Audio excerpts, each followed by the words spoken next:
तर समजलं सर्वांना? चला मग सर्वांनी प्रयोगाला सुरुवात करा. अरे सुधा, काय लिहितोयस तू? अरे सायन्स म्हणजे पाठांतर नाही रे बाबा. आधी नीट बघा, ऑब्झर्व करा, तुम्हाला काय दिसतंय ते. अरे अरे अरे अरे पप्प्या, इकडं तिकडं इकडं तिकडं काय बघतोयस तू? तू स्वतःचा प्रयोग कर ना. वा वा वा वा वा, म्हणे निरीक्षण करतोय.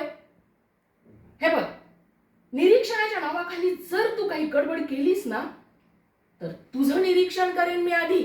समजलं? अरे हसायला काय झालं सगळ्यांना?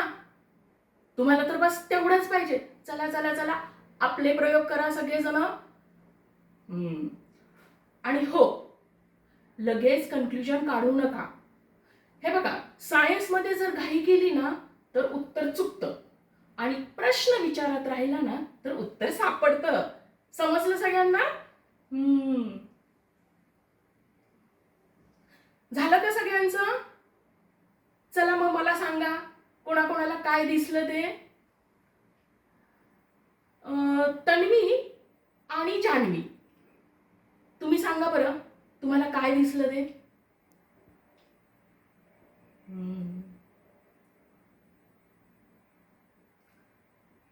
गुड.